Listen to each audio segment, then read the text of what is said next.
Hi guys, आज की इस वीडियो में हम पढ़ने वाले हैं एड्रेनर्जिक ड्रग जो कि एएनएस के अंदर एक इम्पॉर्टेंट चैप्टर है।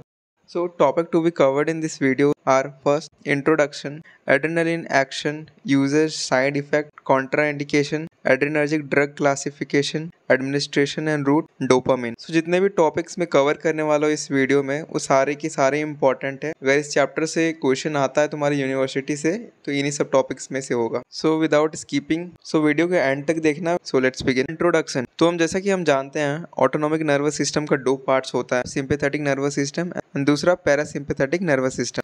सिंपैथेटिक नर्वस सिस्टम कब एक्ट करता है? जब हम फाइट और फ्लाइट वाली कंडीशन पे होते हैं। और नॉर्मल रेस्टिंग स्टेज पे हमारा पैरासिम्पैथेटिक नर्वस सिस्टम एक्ट करता है हमारे सारे इनवॉलेंट्री एक्शंस को कंट्रोल करने में।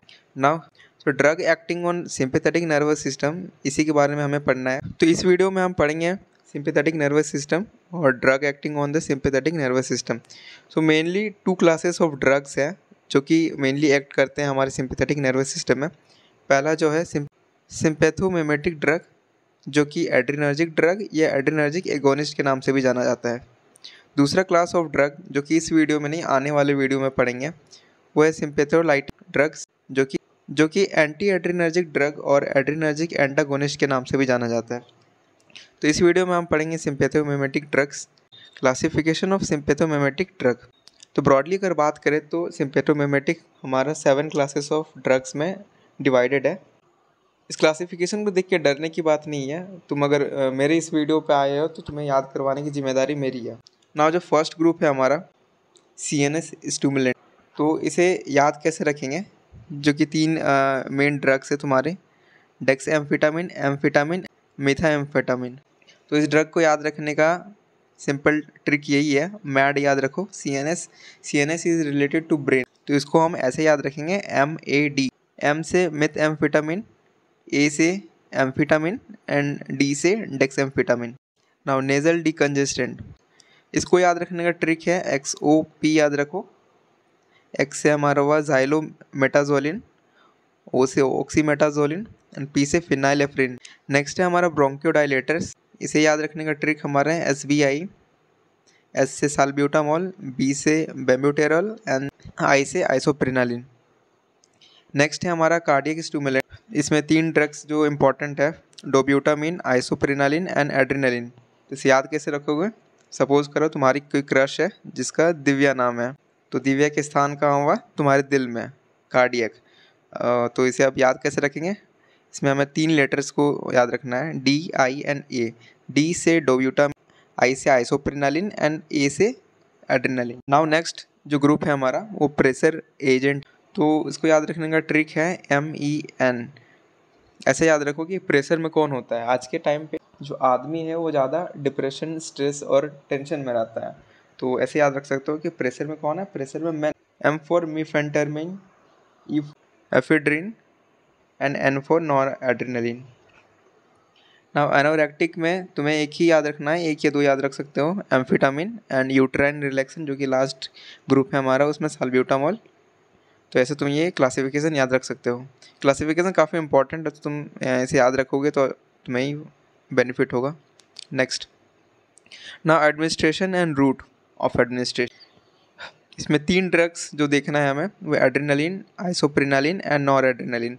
तो एड्रेनलिन का एडमिनिस्ट्रेशन या रूट ऑफ एडमिनिस्ट्रेशन तो 2 टाइप से इसको एडमिनिस्टर किया जा सकता है। एक तो लोकली दिया जा सकता है एंड दूसरा है कि सिस्टमिकली। अगर लोकली दिया जा रहा है तो इसका कंसंट्रेशन जो है 0.05 से लेके 0.0125 मिलीग्राम होना चाहिए। और अगर ये सिस्टमिकली यूज़ किया जा रहा है तो इसका कंसंट्रेशन 0.2 से 0.5 मिलीग्राम इसको दिया जाता है सबक्यूटेनियसली या फिर इंट्रामस्कुलरली। नाउ आइसोप्रिनालिन को दिया जाता है 1 से 2 मिलीग्राम इंट्रामस्कुलर, और अगर इसे IV देना हो तो 5 to 10 माइक्रोग्राम पर मिनट IV दिया जाता है। और सबलिंगुअल भी दिया जा सकता है, इसको सबलिंगुअल के फॉर्म में भी अवेलेबल होता है जो कि 20 milligram. Now nor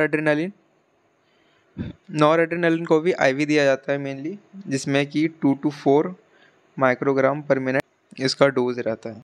now adrenaline, तो मेजरली अगर बात करें तो एड्रेनलिन का action of adrenaline on heart, it increases heart rate and force of contraction in respiratory system adrenaline and isoprenaline potent vasodilator.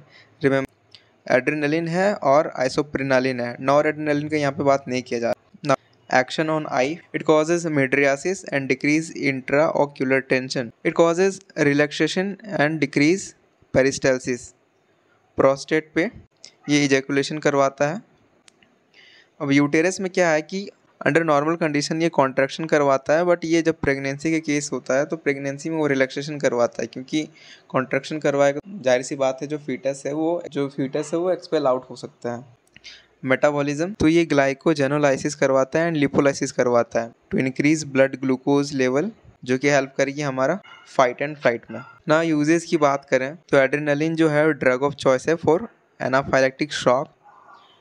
अब इसको देने का जो रूट है वो IM दे सकते हैं और सबक्यूटेनियसली दे सकते हैं, जिसमें कि इसका कंसंट्रेशन 1:1000 होता है।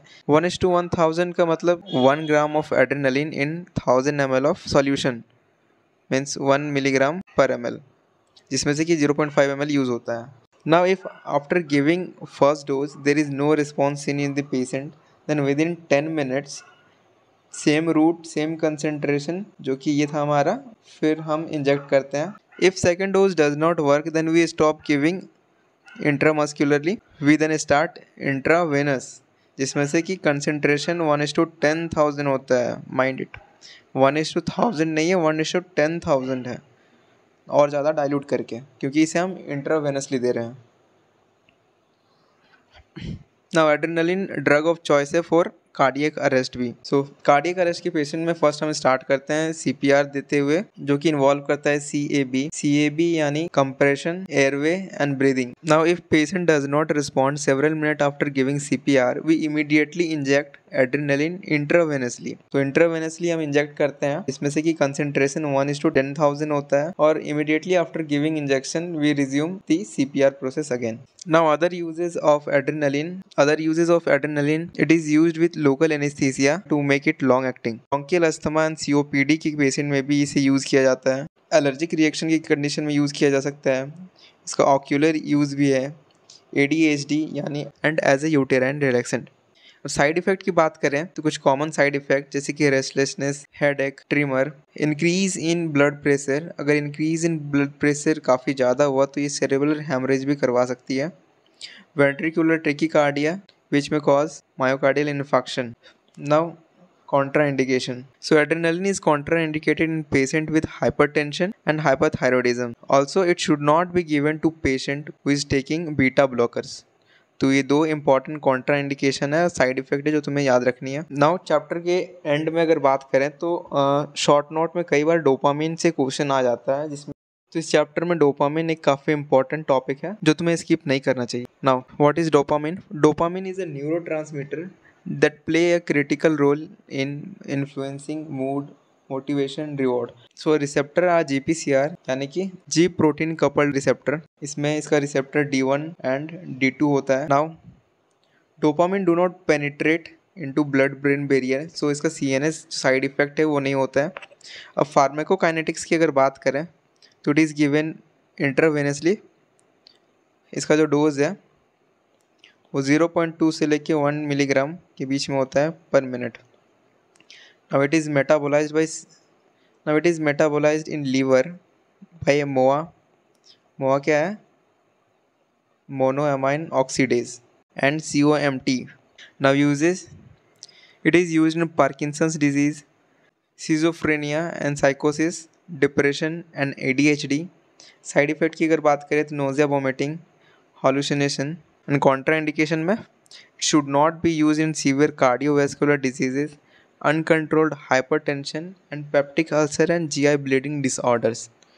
So this was all about dopamine. अगर डोपामिन शॉर्ट नोट में आता है तो तुम्हें ये सब पॉइंट्स लिखनी है जिससे तुम अच्छे मार्क्स फेच कर पाओ। ना इस वीडियो में इतना ही। अगर वीडियो पसंद आए तो लाइक, सब्सक्राइब और शेयर ज़रूर करना, और नेक्स्ट वीडियो अगर चाहिए होगा किसी टॉपिक पे तो तुम कमेंट कर सकते हो।